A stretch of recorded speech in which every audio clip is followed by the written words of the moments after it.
पितृपक्ष की शुरुआत कैसे हुई।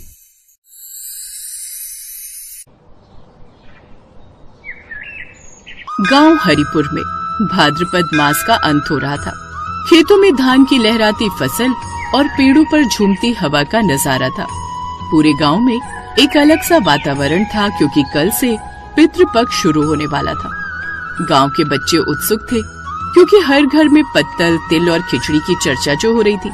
लेकिन उन्हें समझ नहीं आ रहा था कि आखिर ये सब क्यों होता है। शाम को पीपल के पेड़ के नीचे बच्चे खेल रहे थे। तभी गुड्डू बोला, कल माँ कह रही थी कि पितृपक्ष आ रहा है, इसीलिए नया काम नहीं करेंगे। लेकिन ये पितृपक्ष है क्या? मेरी दादी कहती है कि हमारे पितृ इस समय धरती पर आते हैं, पर सच में आते हैं क्या? अरे तो बुजुर्गों की बनाई बातें। जिनके पुरखे मर गए उनको खाना खिलाने से क्या होगा। इतना सुनकर पास खड़ी कमला मुस्कुराई। बच्चों, तुम सच में जानना चाहते हो कि पितृपक्ष कैसे शुरू हुआ? हाँ दादी अम्मा। ठीक है, तो सुनो। ये कथा महाभारत युद्ध के बाद की है, जब युधिष्ठिर अपने भाइयों के साथ राजगद्दी पर बैठे थे। युद्ध में लाखों योद्धा मारे गए थे। अपने ही कुटुंब, गुरु, मित्र सब स्वाहा हो गए। तब युधिष्ठिर का मन बहुत व्यथित था। कृष्ण ने जब उन्हें उदास देखा तो उनसे पूछा, क्या बात है युधिष्ठिर, तुम इतने चिंतित क्यों हो? प्रभु, इतने सारे लोग इस युद्ध में मारे गए, क्या उनकी आत्माएं शांति से हैं? क्या वे कहीं दुखी तो नहीं भटक रहे? यही चिंता हमें लगातार सताई जा रही है। धर्मराज, जब कोई प्राणी इस संसार को छोड़ता है तो उसकी आत्मा को शांति तभी मिलती है जब उसका वंश उसे याद करे, जल दे और तर्पण करे। जो संतान अपने पितरों का स्मरण नहीं करती, उनके पूर्वज अधूरेपन में भटकते रहते हैं। ये सुनकर युधिष्ठिर ने विनम्र होकर पूछा, तो हे माधव, उनके लिए हमें क्या करना चाहिए जिससे उन्हें अधूरेपन में न भटकना पड़े? इसका एक ही उपाय है, श्राद्ध और तर्पण, जिससे पितरों की आत्मा को शांति मिलती है। फिर श्री कृष्ण ने युधिष्ठिर को समझाया, भाद्रपद मास की पूर्णिमा से लेकर अश्विन मास की अमावस्या तक का समय पितरों का होता है। इन 16 दिनों में जब संतान अपने पूर्वजों को जल, तिल, पिंड और भोजन अर्पित करती है तो वे तृप्त होते हैं। तृप्त होकर वे अपने वंशजों को आशीर्वाद देते हैं। यही समय पितृपक्ष कहलाता है। युधिष्ठिर ने फिर प्रश्न किया, प्रभु, परंतु क्या मृत आत्माएं सचमुच आकर यह भोजन स्वीकार करती हैं?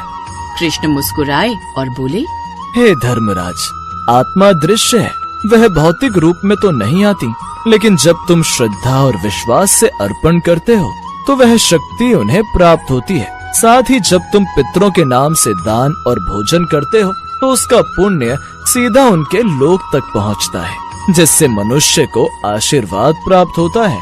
कृष्ण की बात सुनकर युधिष्ठिर ने उनसे श्राद्ध के सारे नियम पूछ, सारे नियम जानने के बाद सबका श्राद्ध किया, ताकि उन सभी लोगों की आत्मा को और उनके वंशज को शांति मिल सके। ऐसी भी मान्यता है कि युद्ध के बाद भीष्म पितामह बाणों की शैया पर पड़े थे। उन्होंने युधिष्ठिर को कई धर्म की बातें सिखाई। उन्हीं में से एक ये भी थी, पुत्र मनुष्य अपने पितरों का ऋणी होता है। शरीर, संस्कार और परिवार सब पितरों की देन है।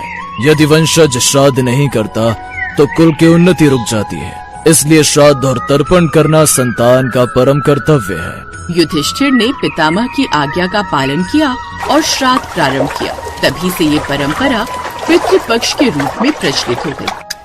दादी माँ की कथा सुनकर बच्चों की आंखें चमक उठी। तो दादी जी, पितृपक्ष की शुरुआत महाभारत के बाद हुई थी?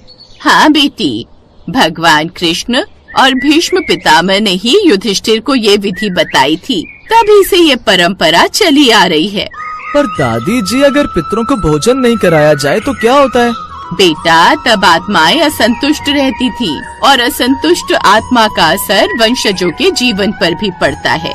लेकिन जब हम उन्हें तृप्त करते हैं तो वे आशीर्वाद देकर घर परिवार को सुख समृद्धि से भर देते हैं।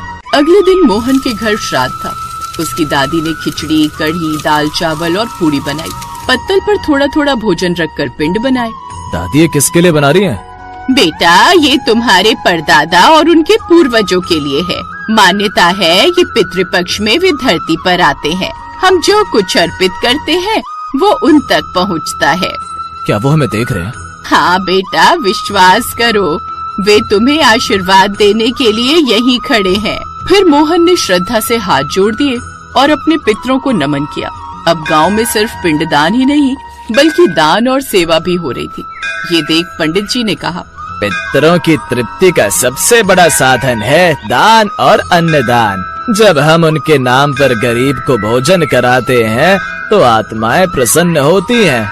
यही सच्चा श्राद्ध है। अब बच्चों ने देखा कि कई घरों में गरीब और साधु संतों को भोजन कराया जा रहा है। संध्या के समय फिर सभी बच्चे चौपाल पर मिले। अब मुझे समझ आ गया कि पितृपक्ष क्यों मनाते हैं। ये तो हमारे पूर्वजों के प्रति आभार का समय है। हाँ, और अगर हम उन्हें याद करेंगे तो हमारी आने वाली पीढ़ी भी हमें याद रखेगी। बिल्कुल, यही असली परंपरा है, याद रखना और संस्कारों को आगे बढ़ाना। दादी जी ने सबको देखकर कहा, बच्चों, यही सीख तुम्हें जीवन भर याद रखनी है। पितरों का सम्मान करोगे तो जीवन सुखमय होगा। सभी बच्चों ने मिलकर प्रण किया कि वे हर साल पितृपक्ष में अपने पूर्वजों को श्रद्धा से याद करेंगे।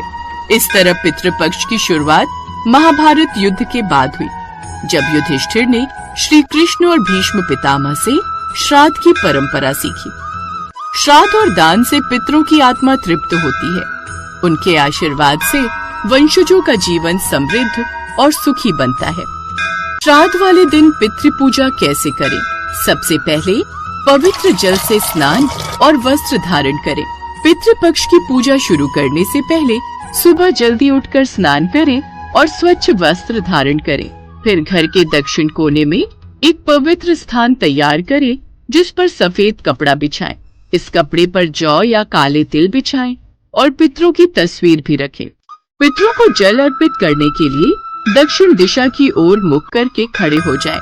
फिर एक तांबे के बर्तन में जल, काले तिल, जौ, कुशा घास और चावल मिलाएं।